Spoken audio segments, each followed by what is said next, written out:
کہ جادو کی کوئی حقیقت ہے یا نہیں ہے۔ تو معتزلہ وغیرہ فرماتے ہیں کہ جادو کی کوئی حقیقت نہیں ہے، جادو کی کوئی حقیقت نہیں ہے، لیکن جمہور علماء فرماتے ہیں کہ نہیں، جادو کی حقیقت ہے، جادو ہے۔ جیسے معتزلہ وغیرہ جو استدلال کرتے ہیں وہ یہاں سے استدلال کرتے ہیں، یخیل الیہم، کہ حضرت موسیٰ علیہ السلام کو وہ رسیہ جو ہے سانپ معلوم ہو رہی تھی، وہ حقیقت میں سانپ نہیں تھی، لیکن حضرت موسیٰ علیہ السلام کو وہ سانپ معلوم ہو رہی تھی کہ جادو کی کوئی نہ کوئی حقیقت ہے۔ وَأَنْهُ قال رسول اللہ صلی اللہ علیہ وسلم لا يزني الزاني حين يزني وهو مؤمن ولا يسرق السارق حين يسرق وهو مؤمن ولا يشرب الخمر حين يشربها وهو مؤمن ولا ينتهب نبهة يرفع الناس إليه فيما أبصارهم حتى ينتهبها وهو مؤمن ولا يغل أحدكم حين يغل وهو مؤمن فإياكم متفق علیہ۔ حضرت ابو ہریرہ رضی اللہ عنہم فرماتے ہیں کہ رسول اللہ صلی اللہ علیہ وسلم نے فرمایا کہ کوئی بندہ زنا نہیں کر پاتا ہے جس وقت میں وہ زنا کرتا ہے حال یہ کہ وہ مومن ہو،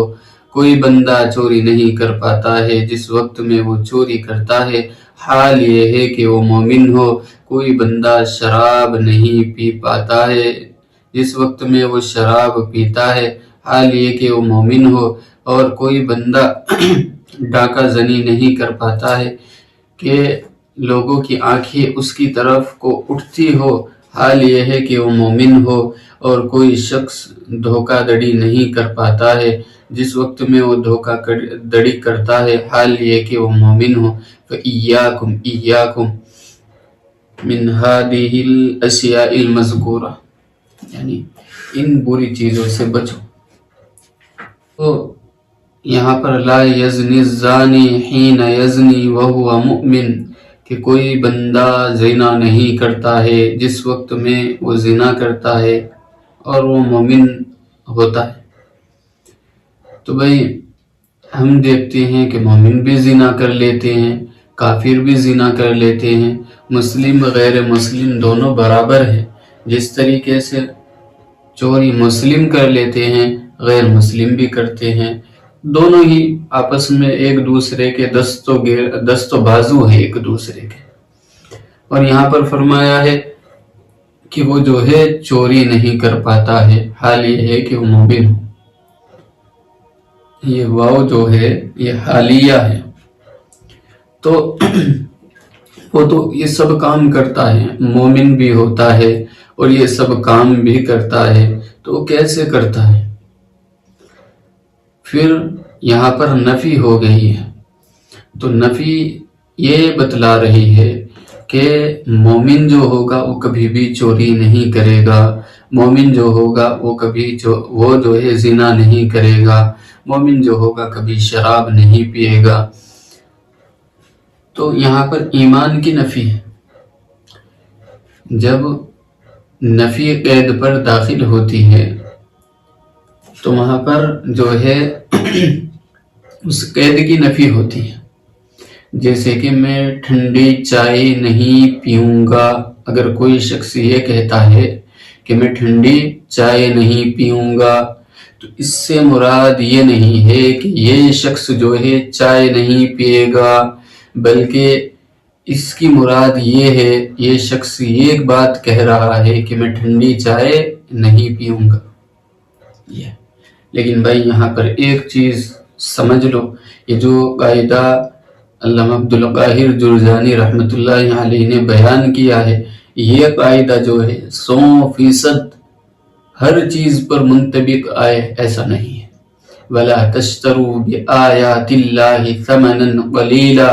کہ اللہ کی آیتوں کے بدلے میں 1 درہم بھی نہ لو، تو یہاں پر جو ہے قید اور مقید دونوں کی نفی ہے۔ اسی طریقے سے وَلَا يَسْأَلُونَ النَّاسَ إِلْحَافًا، کہ صحابہ جو ہے وہ چمٹ کر سوال نہیں کرتے تھے، یعنی چمٹ کر سوال نہیں کرتے تھے، تو اس کا مطلب سوال ضرور کرتے تھے جب قید کی نفی، تو یہاں پر قید اور مقید دونوں کی نفی ہے۔ تو یہ ہمارے شاہ صاحب نے قاعدہ بیان کیا ہے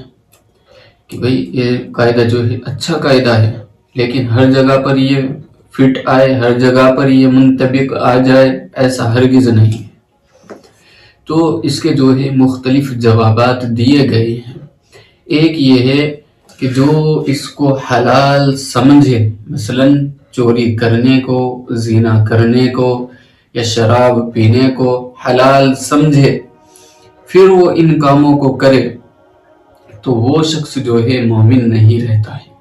وہ شخص جو ہے پھر مومن نہیں رہتا ہے حلال سمجھنے والا۔ یا یہ ہے کہ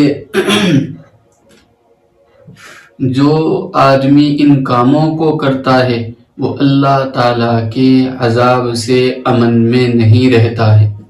یعنی اللہ کے عذاب میں گر جاتا ہے۔ یا یہ ہے کہ وہ مطیع و فرما بردار بندہ نہیں رہتا ہے، وہ مطیع و فرما بردار بندہ نہیں رہتا ہے۔ یا یہ ہے کہ یہاں پر یہ جو نفی کی گئی ہے یہ حیا کی نفی کی گئی ہے، یعنی وہ حیادار بندہ نہیں رہتا ہے، کیونکہ انما الحیاء شعبۃ من الایمان، کہ حیا بھی ایمان کا ایک شعبہ ہے، تو گویا کہ اس نے اس حیا کو ختم کر دیا ہے، اب وہ حیادار بندہ نہیں رہا ہے۔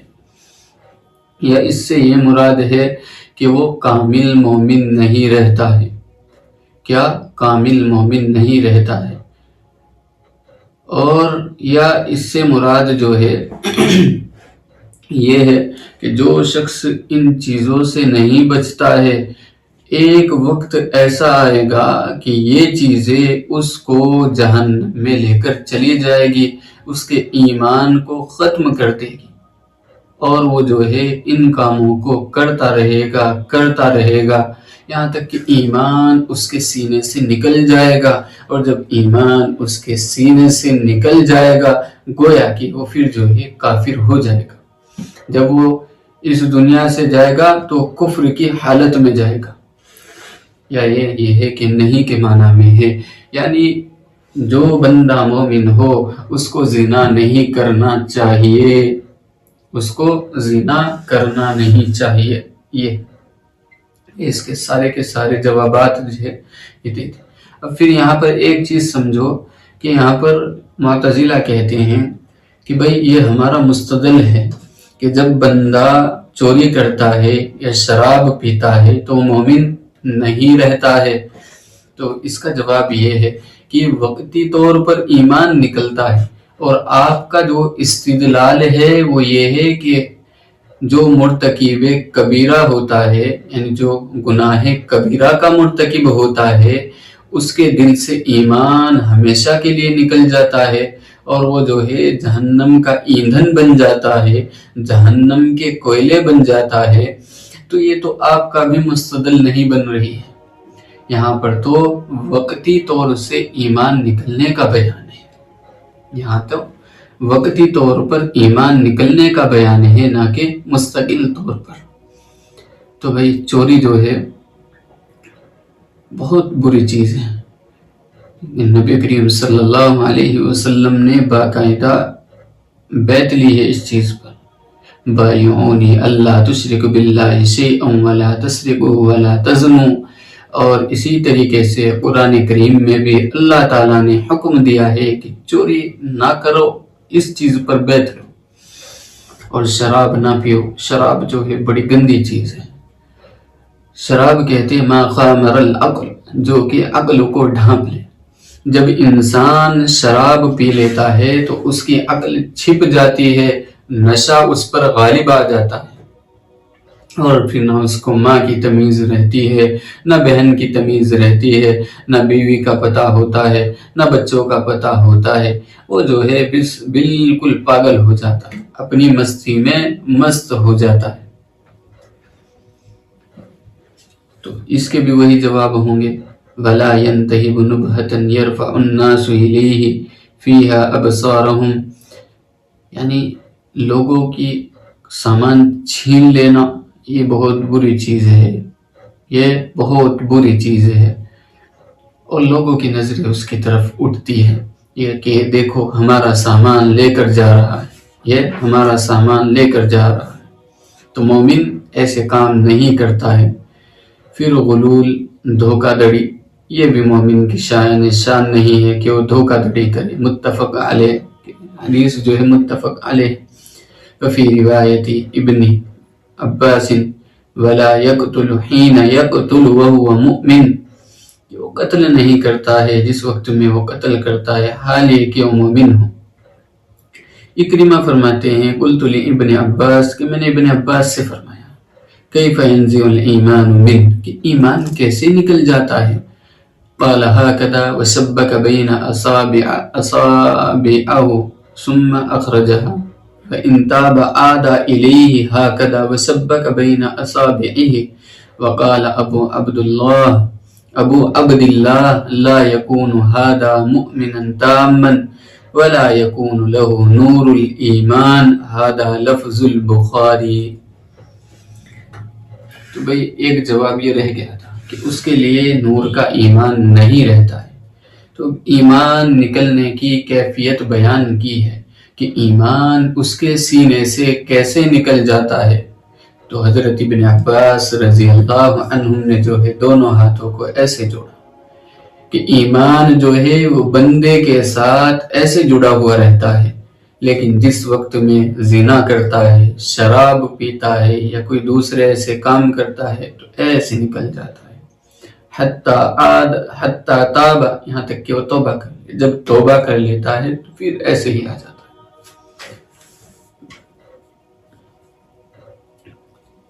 تو 8-9 جواب جتنے بھی ہوئے ان سب کو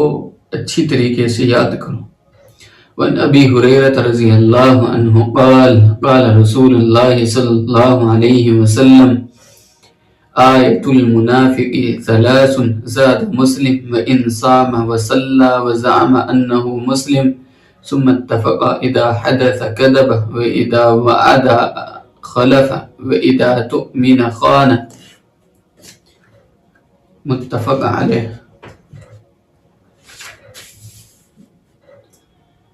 حضرت ابو ہریرہ رضی اللہ عنہم سے مروی ہے، وہ فرماتے ہیں کہ رسول اللہ صلی اللہ علیہ وسلم نے فرمایا منافق کی نشانیاں 3 ہے۔ امام مسلم نے یہ الفاظ زیادہ کیے ہیں، اگرچہ وہ نماز روزہ رکھتا ہو، اگرچہ وہ نماز پڑھتا ہو اور خود کو مسلمان بھی شمار کرتا ہو۔ ثم اتفقا، پھر دونوں متفق ہو گئے، امام بخاری بھی اور امام مسلم بھی، اذا حدث کذب،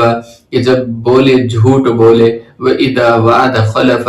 اور جب بھی وعدہ کرے مخالفت کرے، وَإِذَا تُؤْمِنَ خَانَ، اور جب بھی کوئی امانت اس کے پاس رکھ دی جائے تو وہ اس میں خیانت کرے۔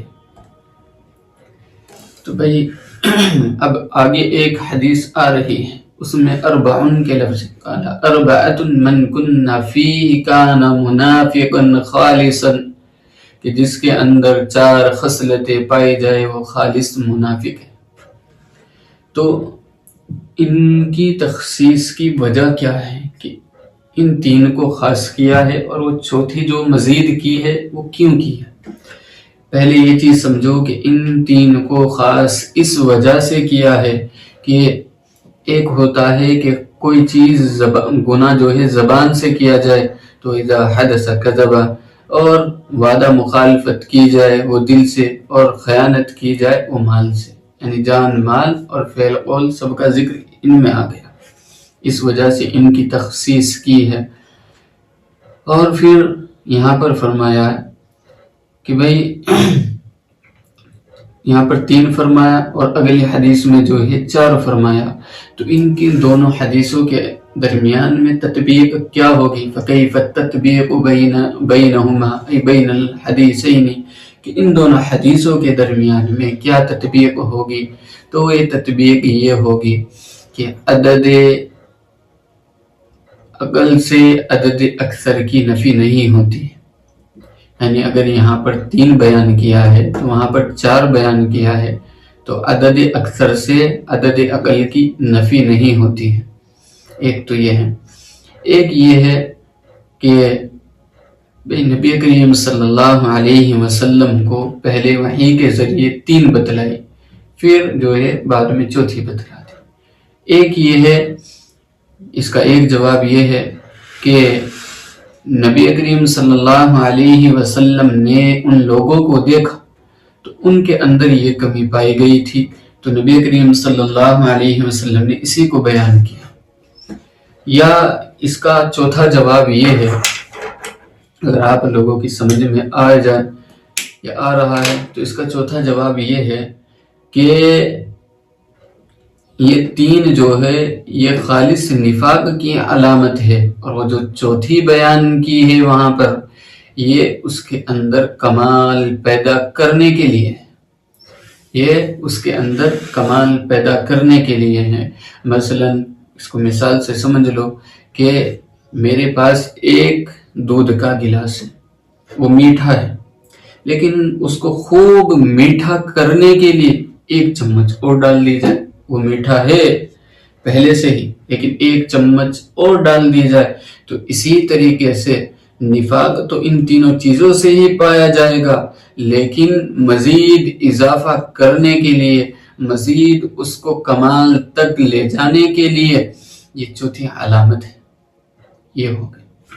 پھر یہاں پر ایک اشکال ہوتا ہے، وہ اشکال یہ ہے کہ جو علامتیں یہاں پر بیان کی ہے یہ تو مسلمانوں کے بھی اندر پائی جاتی ہے، تو کیا یہ علامت جس شخص کے اندر پائی جائے گی ہم اس کو منافق کہیں گے؟ ہم اس کو منافق کہیں گے؟ تو بھائی اس کا جواب یہ ہے کہ نہیں، اس کا جواب ہے کہ نہیں۔ نفاق پہلے زمانے میں بولتے تھے کہ بھائی دل میں چھپائے کچھ ظاہر کچھ کرے، لیکن پھر جو ہے اس کا اطلاق اس شخص پر ہونے لگا جو اسلام کو ظاہر کرے اور اپنے دل کے اندر جو ہے کفر کو چھپا کر رکھے، اس پر ہونے لگا۔ تو اب یہاں پر یہ چیز سمجھو کہ جس کے اندر یہ چیزیں پائی جائے گی، کیا ہم اس کو منافق کہیں گے؟ وہ منافق ہوگا۔ یہ تو مسلمانوں کے اندر بھی پائی جاتی ہے، تو اس کا جواب یہ ہے کہ نہیں۔ اس سے مراد جو ہے وہ شخص ہے کہ جو کہ اس کو حلال سمجھے، ان تمام بری چیزوں کو، بری خصلتوں کو حلال سمجھے، وہ شخص مراد ہے۔ یا یہاں پر مراد جو ہے وہ نفاق کی 2 قسمیں ہیں، نفاق عملی، نفاق اعتقادی۔ تو یہاں پر نفاق عملی مراد ہے، نفاق اعتقادی مراد نہیں ہے۔ یا یہ ہے کہ ایک شخص کے بارے میں ہے کہ نبی کریم صلی اللہ علیہ وسلم کی یہ عادت مبارکہ تھی کہ اگر کسی شخص کے اندر کوئی برائی دیکھتے تو اس برائی کو اس طریقے سے سمجھا دیا کرتے تھے کہ بھائی اگر یہ چیزیں کسی شخص کے اندر پائی جائے گی تو منافق ہے۔ یا یہ ہے کہ مومنین کو ڈرانے کے لیے کہ تاکہ وہ اس کام کو نہ کرے،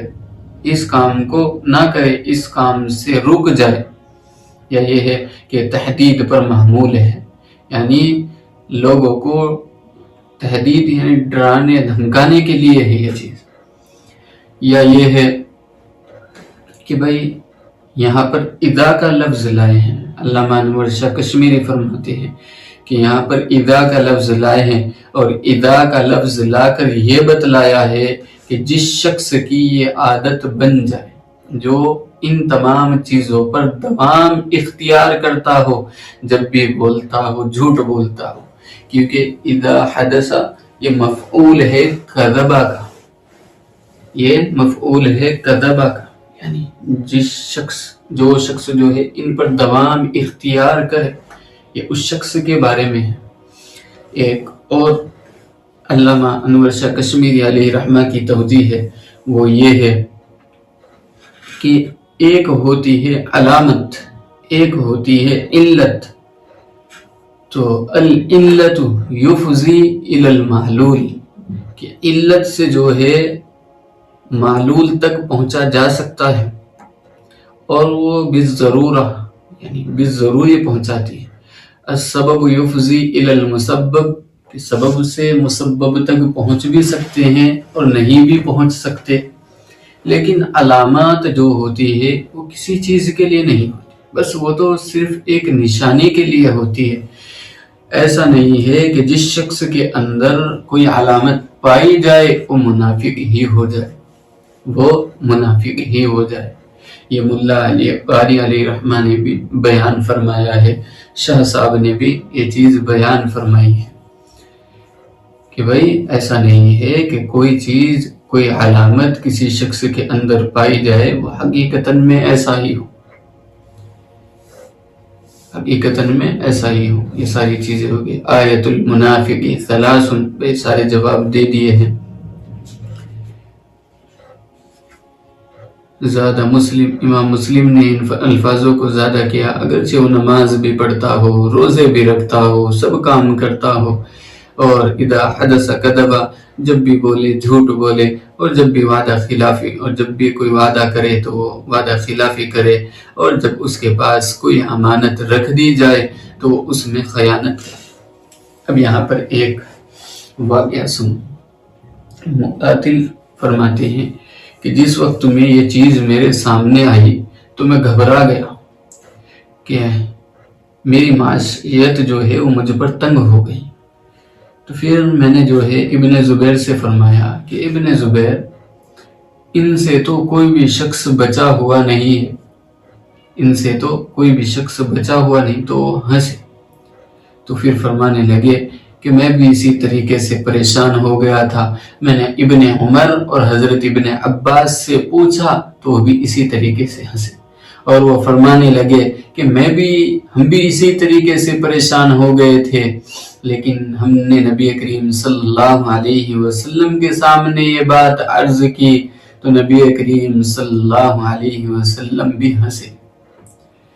پھر فرمایا کہ اس سے مراد یہ ہے ان المنافقین لکاذبون، ان المنافقین لکاذبون، کہ کذب سے مراد یہ ہے، اور امانت سے مراد یہ ہے انا اردنا الامانۃ علی السماوات والارض، اس سے مراد یہ ہے، اور نفاق سے مراد یہ ہے وعدہ خلاف، فَأَعْقَبَهُمْ نِفَاقًا فِي قُلُوبِهِمْ، ان کے دلوں میں جو ہے نفاق جمع ہوا ہے۔ تو اس سے مراد یہ چیزیں ہیں، یعنی قرآن کریم کی یہ آیتیں۔ پھر فرمایا وَأَنْ عَبْدِ اللَّهِ بْنِ عَمْرٍ رضی اللہ عنہ قال قال رسول اللہ صلی اللہ علیہ وسلم اربع من كنا فيه كان منافقا خالصا ومن كانت فيه خصلة منهن كانت فيه خصلة من النفاق حتى يدعها، اذا تؤمن خان، واذا حدث كذب، واذا عاهد غدر، واذا خاصم فجر، متفق علیہ۔ یہ چار چیزیں ایسی ہیں کہ جس کے اندر بھی یہ چار چیزیں پائی گئی وہ خالص منافق ہے، کہ جب بھی اس کے پاس کوئی امانت رکھ دی جائے تو وہ خیانت کرے، جب بھی بات کرے تو جھوٹ بولے، کوئی وعدہ کرے تو مخالفت کرے، اور اگر کسی کے ساتھ جھگڑا ہو جائے تو فوراً گالی گلوچ کرے، ایشتما، متفق علیہ۔ تو بھائی ان کے بھی سب کے وہی جوابات ہوں گے، یعنی 3 اور 4، یہ کیوں ذکر کیے ہیں، وہاں پر 3 ہے یہاں پر 4 ہے، تو جواب دیا عدد اکثر سے عدد اقل کی نفی نہیں ہوتی، عدد اکثر سے عدد اقل کی نفی نہیں ہوتی ہے۔ اور پھر ایک یہ ہے کہ نبی کریم صلی اللہ علیہ وسلم نے جیسا موقع محل دیکھا ایسے بیان کیے، یا یہ ہے تین تو اصل ہے یعنی خالص نفاق کی ہے، یہ اس میں مزید اس کو کمال تک لے جانے کے لیے ہے، یہ چیز بیان کی۔ اور پھر جو ہے بعد میں یعنی وہ منافق جو ہے تو خصلت مومنوں میں بھی پائی جاتی ہے، تو اس کے بھی مختلف جوابات دیے کہ بھائی علامتیں ہیں، علتیں نہیں ہے، یا یہ ہے کہ جو آدمی ان پر مداومت اختیار کرے، یا یہ ہے کہ یہ منافقوں کے بارے میں ہے جو نبی کریم صلی اللہ علیہ وسلم کے زمانے میں تھے، یا کسی خاص منافق کے بارے میں نبی کریم صلی اللہ علیہ وسلم نے یہ چیز فرمائی، یا یہ ہے کہ تحدید پر محمول ہے، یا یہ ہے کہ جو شخص اس کو حلال سمجھتا ہو یہ اس شخص کے بارے میں ہے۔ یہ سارے کے سارے جوابات ہو گئے۔ وعن ابن عمر رضی اللہ عنہما قال قال رسول اللہ صلی اللہ علیہ وسلم مثل المنافق كالشاة العائرة بين الغنمين تعیر الى هذه مرة والى هذه مرة رواہ مسلم۔ تو یہاں پر منافق کی حالت کو بیان کیا ہے کہ منافق کی مثال وسعت عائرہ بکری کی طرح ہے، وہ خوب جوش چڑھی ہوئی بکری کی طرح ہے جس کو خوب جوش چڑھا ہوا ہو، وہ کبھی اس ریوڑ میں آتی ہے کبھی اس ریوڑ میں آتی ہے، اس کا یہی حال رہتا ہے، نہ کوئی اس کی ضرورت پوری ہوتی ہے۔ تو بھئی منافق بڑی خطرناک چیز ہے۔ قرآن کریم جہاں سے شروع ہوا ہے سورہ بقرہ، تو مومنوں کے بارے میں چند آیتیں، کافروں کے بارے میں چند آیتیں، لیکن جب منافق کی باری آئی تو اللہ تعالیٰ نے 13-14 آیتیں بیان فرمائی۔ یہ اس وجہ سے بیان فرمائی ہے کہ منافقین کا جو فتنہ ہے وہ بڑا فتنہ ہے، خطرناک فتنہ ہے، تو ان سے بچنے کی ضرورت ہوتی ہے، تو اس وجہ سے فرمایا۔ اور پھر یہاں پر منافقین کی مثال بھی بیان فرمائی ہے کہ منافقین جو ہے اپنا فائدہ دیکھتے ہیں، اپنا فائدہ دیکھتے ہیں کہ بھئی ادھر فائدہ ہو رہا ہے یا ادھر فائدہ ہو رہا ہے، جدھر فائدہ ہوگا تو ادھر چلے جائیں گے، بی جے پی میں فائدہ دکھائی دے گا تو بی جے پی کے اندر جائیں گے، کانگریس میں فائدہ دکھائی دے گا تو کانگریس کے اندر جائیں گے، مسلمانوں میں فائدہ دکھائی دے گا تو مسلمانوں کے پاس آ جائیں گے، غیر مسلموں میں فائدہ دکھائی دے گا تو غیر مسلموں میں چلے جائیں گے، تو وہ اسی حالت میں رہتے ہیں۔ اللہ تعالیٰ نے فرمایا مذبذبین بین ذلک لا الہ ہؤلاء ولا الہ ہؤلاء، کہ نہ ادھر کے رہتے ہیں نہ ادھر کے رہتے ہیں، بس ان کے دل میں جو ہے خیالی پلاؤ بنتی رہتی ہے، کبھی ادھر آ گئے کبھی ادھر آ گئے، نہ صنم ہی ملا نہ وصال صنم، نہ تو صنم ملتا ہے نہ وصال صنم، بس ایسے ہی پریشان رہ جاتے۔ پھر یہاں پر ایک چیز اور سمجھو، یہ تشبیہ بلیغ ہے کہ بکری جو ہے، بکری کے اندر دل جو ہے تھوڑا ہوتا ہے، تو منافقوں کے اندر بھی جو ہے دل تھوڑا ہی ہوتا ہے،